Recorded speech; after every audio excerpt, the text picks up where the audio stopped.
Al-Habib Ali bin Abdullah As-Saggaf. Di zaman beliau datang kepada Habib Ali, kepada Sahib Ratib Habib Abdullah bin Alwi Al-Haddad. Kemudian beliau minta kepada Imamul Haddad untuk belajar, dan kemudian Imamul Haddad mengatakan bahwasanya guru kamu itu ada di Hind, guru kamu itu ada di India. Di situ ada Habib Ali bin Abdullah Al-Idrus. Belajarlah dengan beliau, ambillah ilmu dari beliau, maka beliaulah guru fatah bagi kamu. Ini Imamul Haddad, dia menganjurkan untuk belajar kepada Al-Habib Ali bin Abdullah Al-Idrus yang satu umur dengan Habib Abdullah bin Ali Al-Haddad Sahibur Ratib. Bahkan beliau berdua ini teman akrab, beliau berdua ini punya hubungan dekat. Bahkan Imamul Haddad sampai mengatakan, aku tidak pernah rindu kepada seseorang seperti rinduku kepada Habib Ali bin Abdullah Al-Idrus. Yang mana mereka berdua berpisah karena Habib Ali bin Abdullah Al-Idrus hijrah ke India, berdakwah di sana, mengajar di sana, sehingga bertahun-tahun tidak bertemu. Disitulah Imamul Haddad mengatakan kepada Habib Ali bin Abdullah As-Saggaf, pergilah kamu ke India, kamu akan temukan di kota ini Habib Ali bin Abdullah Al-Idrus, itu guru besar kamu. Pergi. Bagaimana himmah? Pertama, bagaimana Imamul Haddad tidak ada rasa bersaing satu dengan yang lain. Ketika ada orang belajar dengan guru yang lain, dia akan senang, dia tidak akan hasut. Ya, ketika ada seseorang belajar di majelis ulama yang lain, dia juga akan senang. Dimanapun belajar, yang penting belajar dengan guru yang benar.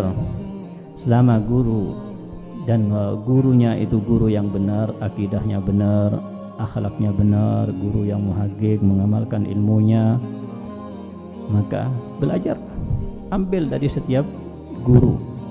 Ya, begitulah yang dilakukan oleh Imamul Haddad. Beliau tidak merasa bersaing, tidak merasa hasud, tidak merasa ada atau merasa kecewa karena muridnya belajar dengan orang yang lain. Bahkan beliau sendiri yang menganjurkan, belajarlah kepada Habib Ali bin Abdullah Al-Idrus. Pergi ke India, bagaimana semangatnya dari Tarim pergi ke India, masafah ba'idah, perjalanan yang sangat panjang, ya, beliau semuanya lakukan tanpa lemah, semangat untuk pergi ke India. Tujuannya hanya belajar. Sampai di kota, daripada kotanya Habib Ali bin Abdullah Idrus, tanyakanlah beliau kepada orang-orang di mana rumah Habib Ali bin Abdullah Idrus. Kemudian mereka menunjukkan satu rumah dan kemudian mengetuk pintu di situ. Kemudian ditanyakan oleh pembantunya, siapa? Ali bin Abdullah As-Saggaf. Mau ketemu siapa? Mau ketemu Habib Ali bin Abdullah Idrus. Dan tatkala itu Habib Ali bin Abdullah Idrus sedang makan dengan tamu-tamunya. Maka disampaikan oleh pembantunya, ada seseorang yang datang mengetuk pintu, ya, bernamanya Fulan bin Fulan, ya, beliau ingin belajar dengan Anda, katanya. Maka biarkan, tidak usah dibukakan pintu, tidak usah disapa lagi, dibiarkan. Dan beliau sibuk dengan tamunya, makan, ngobrol sampai selesai makan. Itu 1 jam di luar menunggu dengan keadaan berdiri di bawah terik matahari yang panas di saat itu. Tapi dengan sabarnya dan semangatnya dan adabnya, tidak berani mengetuk lagi, tidak berani mengebel pintunya lagi. Sampai ditanyakan oleh Habib Ali bin Abdullah Idrus kepada pembantunya, coba lihat masih ada apa enggak orangnya, karena sudah lama. Ternyata dilihat masih ada, dengan keadaan berdiri menunggu adab, menunduk.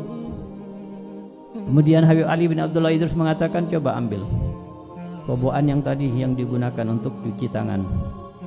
dan ambillah, bawa dan lemparkan, siramkanlah kepada orang tersebut. Diambil sama pembantunya, disiramkan, bajunya basah semuanya. Akhirnya dari basah tersebut beliau bukannya marah-marah, bukannya malah pergi, tapi dari basah kotoran bekas kobokan, air cuci, air bekas makanan, dia ambil bahkan diusap-usap ke wajahnya, ke badannya seluruhnya supaya mengena seluruh badannya. Ini barokah dari guruku, ini sir daripada guruku. Ya, coba kita bisa bayangkan kalau sekarang ya, yang berbeda. Nah, inilah bagaimana adabnya seorang murid kepada gurunya, husnudzonnya, nasihatnya yang kuat, yang besar kepada gurunya. Maka ketika guru si Habib Abdullah bin Ali Al-Idrus ini tanya kepada pembantunya, nah, sudah dilempar, sudah disiram, sudah, apa katanya? Malah dia mengatakan, alhamdulillah, ini adalah rahasia dari guruku, ini barokah dari guruku. Kalau gitu izinkan dia masuk. Baru diizinkan untuk masuk. Bukan langsung diizinkan belajar, bukan langsung tahu-tahu dihormati padahal jauh-jauh datang dari Tarim, tapi diuji terlebih dahulu bagaimana kekuatan husnudzonnya, bagaimana pandangannya, bagaimana semangatnya, bagaimana sungguh-sungguh untuk mencari ilmunya. Ketika sudah diuji, maka dengan belajar sebentar pun dengan cepat akan menjadi orang alim, akan cepat menjadi orang yang mulia, akan menjadi orang yang besar, minar rijal. Jadilah orang besar. Dan adab beliau ini Habib Ali bin Abdullah Segaf, ketika sudah menjadi ulama besar pun, kalau beliau berjalan kemudian ada di depannya, di hadapannya seseorang yang bangsanya bangsa Al-Idrus, bahkan walaupun anak tersebut seorang anak yang masih kecil, maka beliau tidak akan mendahulinya ketika berjalan. Kenapa? Karena adab dengan gurunya, karena gurunya bangsanya Al-Idrus. Ini dari adabnya seperti ini. Ini contoh bagaimana dalam hal ini aja adabnya sampai sebatas itu. Bagaimana dalam hal yang lain? Makanya mereka kadang-kadang sampai-sampai menerima surat daripada gurunya pun bukan menerima begitu aja, bukan dibaca surat yang datang begitu aja, tapi sebelum menyentuhnya, ya, mereka akan terlebih dahulu wudhu, mereka akan terlebih dahulu memakai pakaian yang rapi, menghadap kiblat, baru dibaca itu, seperti seakan-akan membaca Al-Quran. Padahal itu adalah hanya surat. Kenapa sampai seperti itu? Karena itu surat yang datang daripada gurunya. Sampai-sampai di antara mereka ada yang tidak berani sampai meludah ke arah yang mana di situ ada gurunya. Ada arah barat, ada timur, ada utara, ada selatan. Di mana gurunya berada di arah itu, maka mereka tidak akan meludah ke arah tersebut, sebagaimana mereka tidak meludah ke arah kiblat. Itu adab mereka dengan guru mereka. Makanya dengan adab akan menjadi tanda seseorang akan sukses masa depannya, akan beruntung, akan menjadi bahagia. Dan sebaliknya, na'udzubillah, akan diharamkan daripada rahasia ilmu, keberkahan daripada gurunya kalau dia tidak adab dengan gurunya.